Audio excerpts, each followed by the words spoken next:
Hello, everyone, and welcome back to Backlot Banter. My name is Tiger Hazel, and this is my co-host Tanner Dykster, who I would love to see give birth a second shot. You know, he kind of fucked it up the first time. But today we're here to talk about Jurassic World Rebirth, the seventh movie in the Jurassic series, and a fresh set of faces. You know, a fresh location. We're here. No legacy characters to be found in Mm-mm-mm. Rebirth. Nope. No, but we're here to give you our thoughts on this movie. And of course, if you have seen it and want to give us your thoughts, well, you're going to have to wait a while because we got to see this early via the secret AMC unscreened special that we sat down and saw last night. So we saw it a couple weeks before it came out. We're here to give you our early thoughts on it so you can know in a couple weeks when it comes out if this thing is worth the sauce, worth the salt, worth your time. Tanner, how do you feel about Jurassic World Rebirth? Well, Tucker, I'll say it's the best Jurassic World movie we've gotten in a little under a decade, which is to say, not that good, but it's alright. It has stuff. It has things in it that I think are pretty neat. I think the biggest criticism that I think we're both going to levy at this one is that the script is pretty darn sloppy in this guy right here. But you mentioned it via text last night. Action set pieces, pretty solid here. That, of course, comes from Gareth Edwards, who's a quite accomplished action director, especially when it comes to colossal, big old things stomping around or smashing things. Yeah. He's good at that, and it translates here. But no, like, the characters took a while to grow on me, even though some of them even didn't across the entire film. And yeah, just some of the scripting, some of the story progression, I thought was a little bumpy, a little slow. But what did you think? Yeah, it's definitely a mixed bag. I think those are the two major pillars of this movie: is character work and then the dinosaur stuff. And the dinosaur stuff is pretty good. There's some really good set pieces in this. And sometimes it feels like the movie just like the movie oscillates between me feeling like I'm just laying there and watching something that's really below par in terms of the script, in terms of the pacing, and then occasionally we'll enter like a set piece sequence, and the movie sits up and locks in. I'm like, oh hey, that's a pretty cool sequence. You know, the music's building. They're all very varied in terms of the set pieces, as I want to talk about. Good use of these dinosaurs, but it's funny how just a few years ago when we started doing these new movie reviews, we got a chance to see Jurassic World Dominion. That was one of our first early reviews of new movies, and I remember saying that the biggest parts of that biggest problems with that movie were that that the script was kind of sloppy. No one was giving a particularly great performance there, and there were too many characters. All those things are true here, but of course, in that movie, there were some great dinosaur moments and great CGI, and that's also true here. So it seems like we've just found the problem with the Jurassic series. The Jurassic series has not necessarily been reborn here. It's sort of a translation of the problems that have been existing in the franchise since since we rebooted about a decade ago. Yeah, but I mean, it's not like Lost World or Jurassic Park 3 are like well-written masterpieces either. So I think it's really been since that first entry, which is just That's interesting. A good point. This movie does. Well, David Koepp is back. He is, but like that. I mean, you write a great movie doesn't really mean that you're going to get another great one. Yeah. So, Tucker, where do we want to dive in here? Do we want to start on the characters, or do we want to start at the dinosaurs? On the high or the low here? No, let's end on the high. Okay, let's do that. So, Tucker, the characters here. Who are our major players? We have, of course, Scarlett Johansson as Zora Bennett. Come on, keep up. Zora Bennett. I'm sorry. And then you have, of course, the nerdy character Jonathan Bailey as Henry Dr. Loomis. Henry Loomis. Okay, come on, keep up. Okay. And then you have Mahershala Ali as something Kincaid. I don't know. Did they mention his first name? I don't remember. Duncan. Kincaid. Oh, you're right. They say Duncan quite a bit. Yeah, Duncan. Yeah. Those are your three big heroes, and then there's the villain, Rupert Friend, as Martin Krebs, of course. Oh, I don't even remember hearing that once. Yeah, I don't remember that either. But here, I want to break them down one by one. Yeah. So I want to start with Scarlett Johansson here. Didn't do it for me in this movie. No. Like, I like Scarlett Johansson. I think she's quite a talented actress, of course. I think that she's given a really bad character in this film. I agree. Yeah. I think a confused the character is I would just say.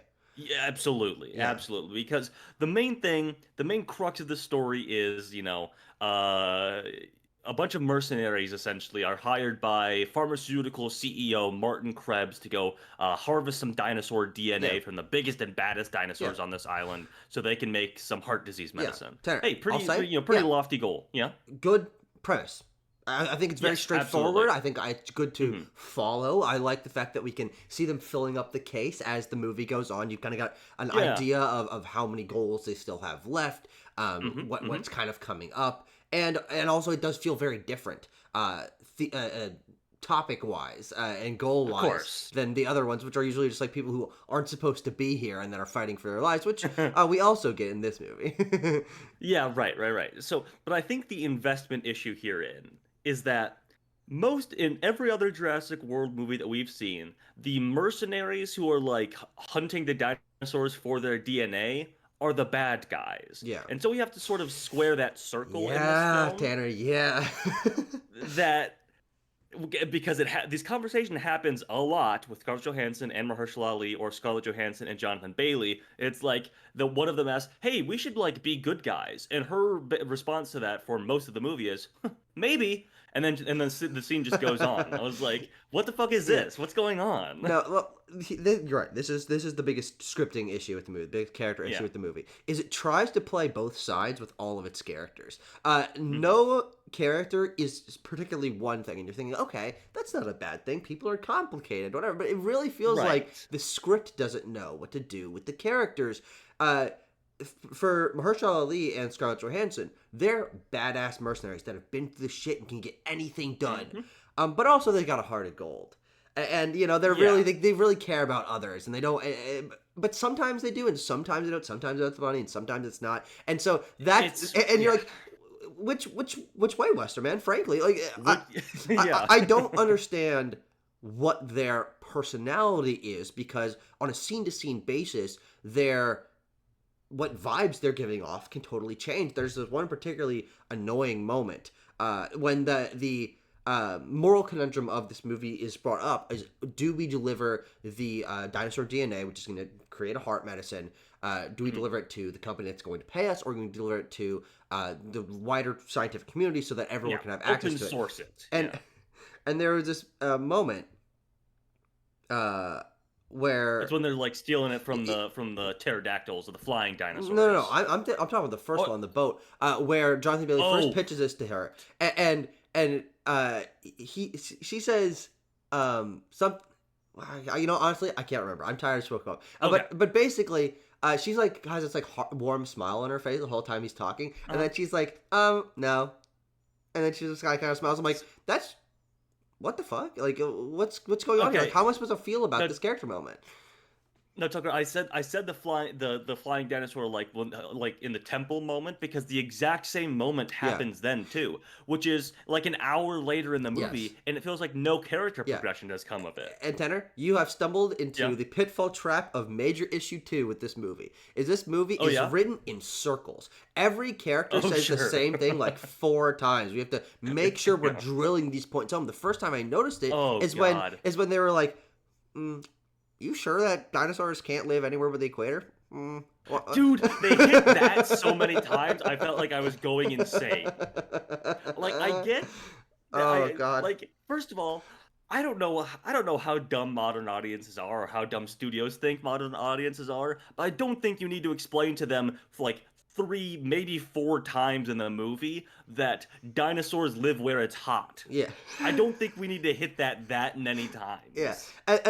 and the problem with that is not only does that is it repetitive and means that the scenes kind of feel like they're like layering on top of one another. And it's like, okay, well, then why we keep talking about this, but also it's like, Hmm. well, this is a cop out.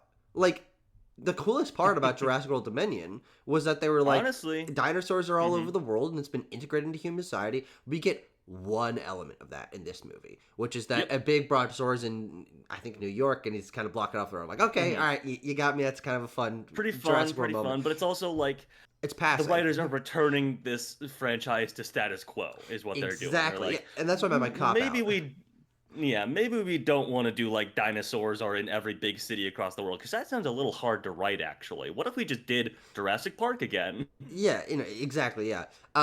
But back to the characters because that moment of being confused on what Zora's personality is. Is she the heart of gold character, or is she the badass mercenary? It kind of feels like they're trying to go for something in between, and that kind of ends up failing Yeah. on both ends. Like I don't believe either one because sometimes she fights for herself and sometimes she doesn't.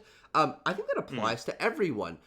Where Yep. where Jonathan Bailey as Henry Loomis, he's the nerdy guy, but sometimes he's really adventurous. He can do a cool, a sick dodge. Yeah. Or even Rupert Friend as the villain. Like he has like a hard villain turn right at the end, and they Hmm. like try to set up a few times with again Tanner another story point that they will not let you forget about is uh did he let the girl fall off the boat? Did, Oh yeah, did he I let the remember girl fall that. off the boat? Did he let the girl fall off the boat? The amount We of we times they circle we're that drain is absolutely uh-huh. infuriating. Yeah, I mean they act. I mean it is treated as like the biggest sticking point in the entire script is when he kind of like just watches the girl fall off the boat. And we should talk about what we mean when we say The the girl, family, Tanner. the family that's also in Introducing this the movie. So family.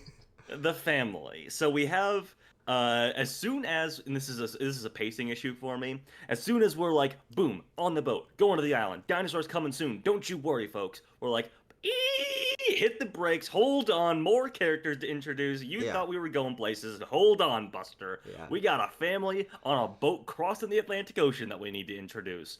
It's a father, his two daughters, and the older daughter's boyfriend. And boy, they got a little bit of dysfunction going on. The dad ain't too happy with the boyfriend because he's kind of a lazy asshole. And then their boat gets capsized by some dinosaurs and they get picked up by our mercenary characters. And then they get separated immediately, basically, after an action sequence. And then we're cutting back and forth across the island. What's going on? Character development on both sides. Here we go. And that is like that's the middle chunk of the movie. And then they come back together at the end at this gas station sort of set piece when we get introduced to the D-Rex for the first time. So, Tucker, what'd you make of this family? Did you like these guys? They don't. No, They you didn't like don't. these guys. They are there to fulfill the demographic quota of this in terms of age. There are no children in the core mercenary Good group. They're point. all scientists or mercenaries that are adults. And so they're like, oh shit, but this is also like a family movie, kind of. So we gotta have something Uh-huh. that the kids can relate to. We gotta have some teens. We gotta have a child, which is something that is a staple of the Jurassic series. But Of the course. problem is that these characters don't really they feel like it's only that. They feel very, very one note. And the conflict that they try to establish, particularly between the dad and the boyfriend, I thought was super, super weak, especially because Tanner, that boyfriend is so annoying. He's not funny at all. They keep Oh, trying to make him okay. the Okay. like butt of the joke in all these scenes. I'm like, it's not working. You're not funny. You're just fucking annoying. Tucker, I have to admit, he got a couple laughs out of me. Oh I do have no, to admit. no. My theater was loving him. I'm I not sure know. about your Mine was theater. too. Oh, okay, Yeah. okay, sounds good, sounds good. But like, I think Much to my I think the chagrin. best scene, I think the best scene is when he's The peeing pissing and scene's like funny. the Yes. dinosaurs. It's good. Yes. That's good. That's funny. And It's then also a there's moment, the Tanner, other when he doesn't thing. open his mouth. Yeah. I think that when he's talking, Oh, he's good not point. funny. Good point. And I then we guess I get also the. like the moment. Oh, sorry. Yeah. I was gonna say I also like the moment when he's like, "All right, going on an adventure, hitting plants with a stick. We're crossing through the jungle," and then a dinosaur like rustles in the trees a ways ahead of him, and he's like, "All right, here we go, but like this way." Yeah. I thought that was pretty good too. Yeah. Anyway, I can understand that how he might be grating. I can definitely understand that He's though. definitely intended to be grading. Then you discover that he's got Mhm. really heart of gold on the inside. He's just got self Yeah. confidence issues. I'm like, oh, okay, that is all right character progression. Hmm. But for me, the real problem and how this is markedly a step down from specifically the children characters of past Jurassic movies is the little Hmm. girl.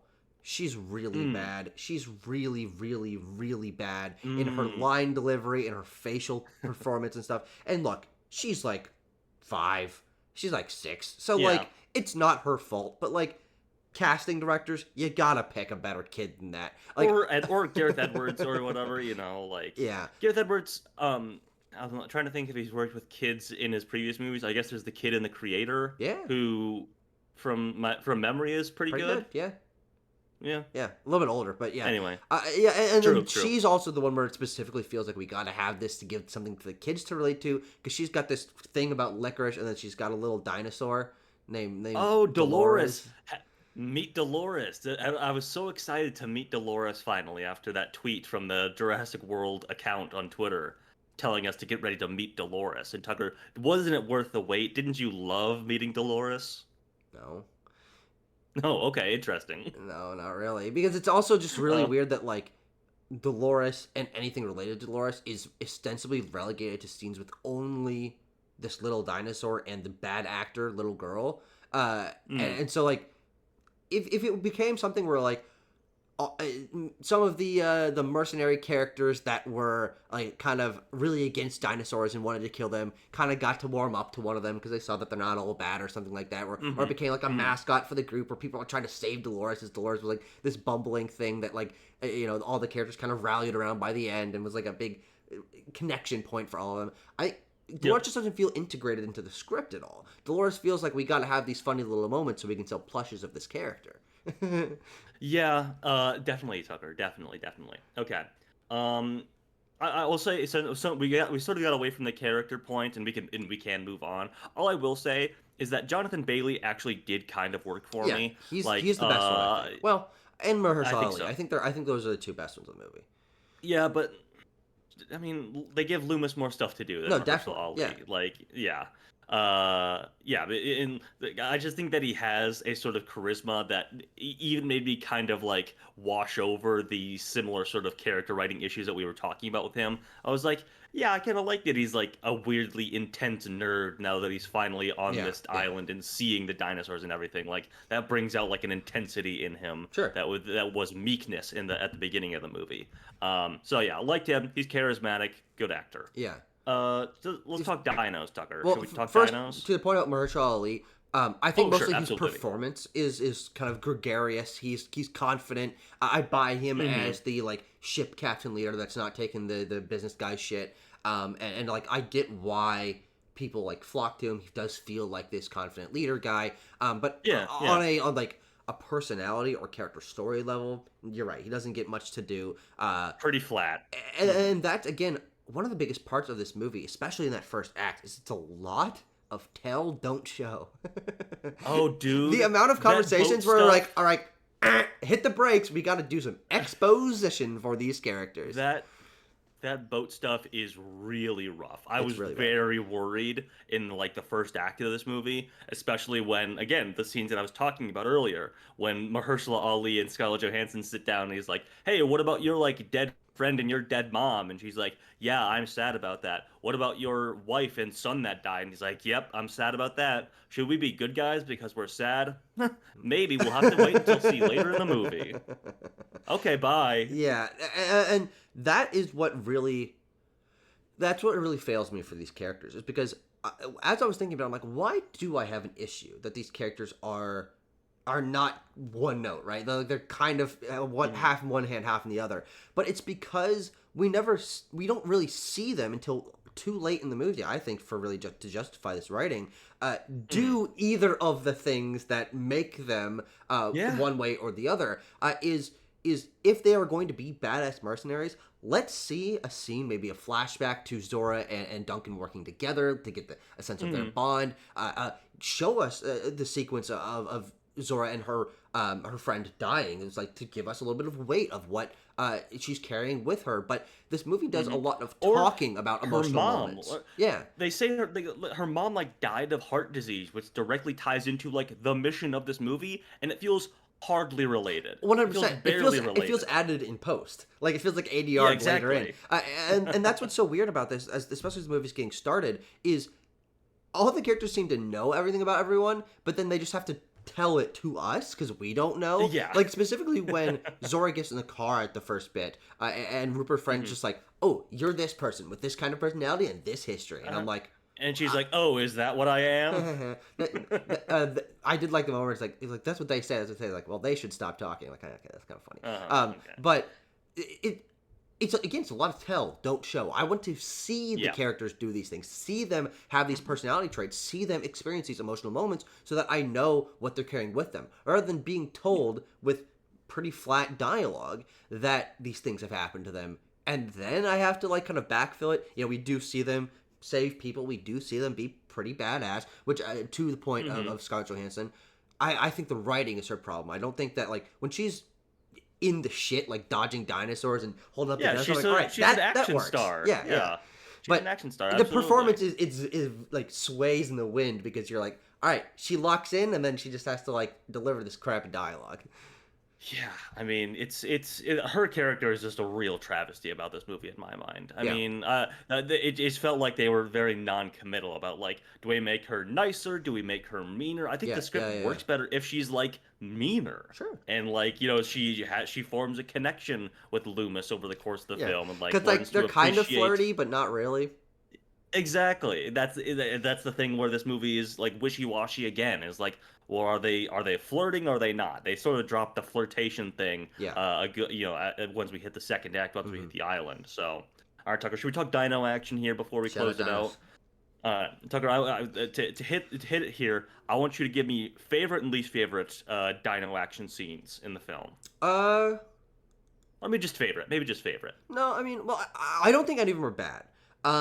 Okay, I would agree. My favorite moment, I think, is the Titanosaur introduction, where they're wandering through this, good. I don't know, cornfield of sorts, and then it looks like corn. I agree. the big, the long whip-like tails, the Titanosaur start to come out of the corn, like, and they're like, oh, like that's crazy. I've never seen anything like that before, and it gives it this really like ethereal, almost whimsical vibe that I think really does recreate that like Brontosaurus moment or whatever from the first movie. They do move in herds. That's very much what they're. I mean, this is like the theme when we're dropping the needle on the theme in the movie too. Yes, definitely. It's very much a they do move in herds moment. Yeah, but I think that it does end up feeling different enough because of the different design of these dinosaurs, where they're like interacting, they're like wrapping their necks around one another, the tails are going everywhere. It's good. I just thought that was quite visually striking. So that's my favorite dino moment. Okay. I have to say, I thought that the Quetzalcoatl flying dinosaur sequence was fine, but not like I thought maybe we'd do a little bit more like soaring around rather than like having this thing like jam its giant head into caves. Yeah, that's a good point.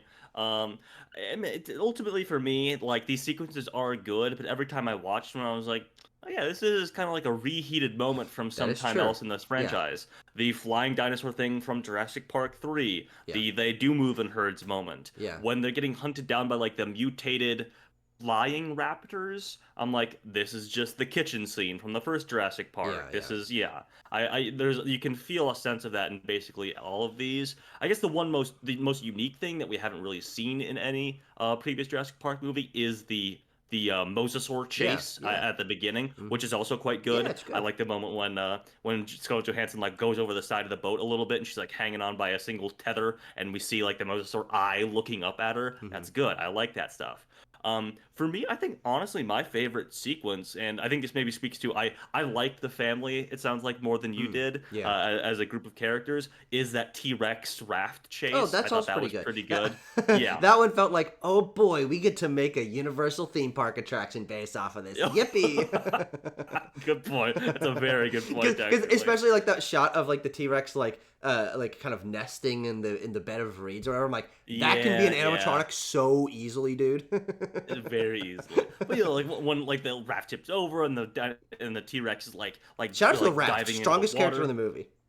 True, so true, Tucker. But yeah, I found that pretty exciting. I like that quite a bit. Other than that, and the mosasaur thing, the D-Rex is pretty underwhelming. Can we agree on that as like a big scary dinosaur at the end? Yeah, I think it has a great introduction. I like the big clouds of smoke and getting like the flashes of flares that are like silhouetting, and I'm like, that's actually really excellent imagery. Again, that's what Gareth Edwards is good about. You mean like at the end, what the introduction when he comes back at the end of the movie? You don't mean like the cold open of the movie? Oh no, cold open's good as well. Yeah, I think that's. Oh, okay, sounds good. Yeah, but I meant you're right. they're like when it's finally there and you get these big clouds of smoke Yes. and everything. I thought it was cool. Yeah. Um, I think it is also another big problem of this movie, or emblematic of a problem this movie has, which establishes this island as the place where all the fucked up, half mutated dinosaurs go, and then we barely Hmm. see any fucked up, half mutated dinosaurs. There are two types of fucked up dinosaur that we see. Well, there's a couple I think we see in fleeting moments. Like there was this moment where Okay. like a kind of pudgy green one with like weird arms, like kind of goes down and like lands by Mahershala Ali's feet. And I was like, was that like a Oh, dinosaur I've seen yeah. before? Like that kind of seems like a really screwed up looking one. But Yeah, it's a but good point. that's emblematic of the fact that like I think most of the sequences in this movie should have been with uniquely designed dinosaurs because that's a great Hmm. concept for something to set it apart from previous movies. But then what you mentioned is that we end up just getting the like leftovers from the back of the fridge scenes of like, okay, yeah, we've seen this before, let's kind of just do it again, instead of leaning into the fact that conceptually what this island is supposed to be is these Hmm. mutated versions. I wanted to see a dinosaur with multiple heads. We never got that. Yeah, I mean, you see one like that's like In a frozen tube, in yeah, in juice or yeah, whatever. The yeah, but but yeah, absolutely, I it's totally weird. agree. Especially It's because we weird. don't get any of them until like the last act of the movie, and I'm like, oh well. Hmm. I mean, Yeah. you should lean into that. I think. Yeah. I will also say that the movie shows a little bit of, lack of scripting strength or confidence in that none of our core characters are killed off. True. Yes, Um, that's definitely true. you know, because you're watching this movie. I was like, you can point out if you've seen a movie before, you can be like, all right, this guy's gonna die, this guy's gonna die, Yeah, this yeah, guy's not gonna die. The only person who's on the fence is Mahershala Ali, yeah. and They cop spoilers out. for Yeah. the movie, they cop that out. They like cut away before he's about to get eaten by the D-Rex, and he somehow gets away, and Yeah, we don't he even see gets on the it. boat Yeah. at the end. Yeah. Yeah, yeah. So yeah, it just felt like you said, like a Yeah. cop out for me. It's like, oh, we can't even have that bit of emotional resonance. We only have to kill off the characters who are basically nameless, even though me and our friend Seth were who stood next to each other, and we made a little game of trying to remember the names of all those characters, all those like useless cannon fodder characters. You got Atwater, you got Nina, and you got Leclerc. That's what their names are. The guy who's really gung ho about killing the dinosaurs. Which no, that's Atwater. No, that's Atwater. Leclerc is the French guy. Yeah, yeah, you're right. Yeah, yeah. Hmm. Yeah. No, I agree with you. The final thing I want to mention is the look of this movie. It Yeah, feels more practical. It feels something about the color grading looks like very yeah. rich. It's a very well lit movie. It doesn't feel gray Hmm. or washed out, which was maybe an issue with the earlier Jurassic World movies. And again, that's Gareth Edwards bringing his artistic touch to this. Is I don't think Yeah. he's a great director. I think he has some skills that are, outsized successes. He can craft a really Mhm. compelling action set piece. He can craft some great imagery. And Yep. his movies look good. They look very Yep. practical and real. And seeing these sets of sort of the rundown gas station and stuff, I'm like, okay, that's a good looking set. Like this feels very Hmm. very like a real place. But that's not enough. And that's the problem Yeah. with this movie is I'm like, I see what you're going for, but Hmm. and frankly, almost every issue we brought up stems from a very weak script, a good concept, but very.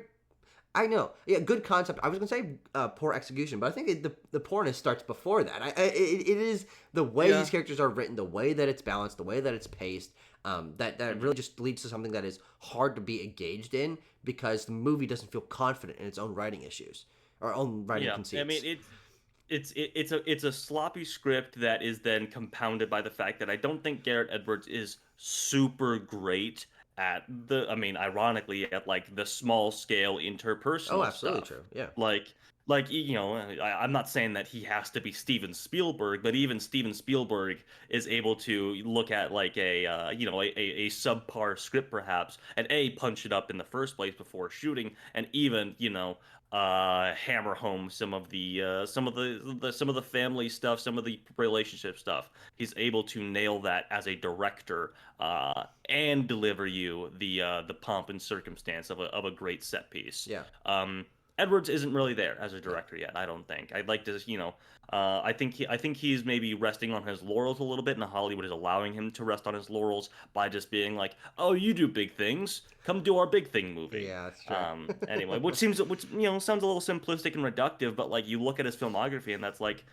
it's what he's good at, and I think there's some consistent weak points across his filmography as well. Yeah, So, completely agree. Tucker, I'm gonna go 5.5 out of 10. Yeah, I'll say 5.8 out of 10. I Yeah. think it is because of the consistently very good to great action set pieces. I think this is a decently compelling watch. I think it's a step up from Jurassic World Dominion, which I Yeah. thought was way more annoying. This one I just think is Oh, yeah. middling, which is frustrating because I was excited Mhm. for this to feel like something new, but it ends up feeling like something old, something like we've seen before. Yeah. You For sure. interchanged the characters and you put them in basically the same place and basically the same sequences. Yep. Yep. Well, Not great. Anyway. thank you everyone for watching our review of Jurassic World Rebirth. Let us know once you see it if you agree or disagree with our comments, and feel free to join our Discord server to talk to us more deeply about this movie. Tanner, thanks for joining me. Yes. Yeah.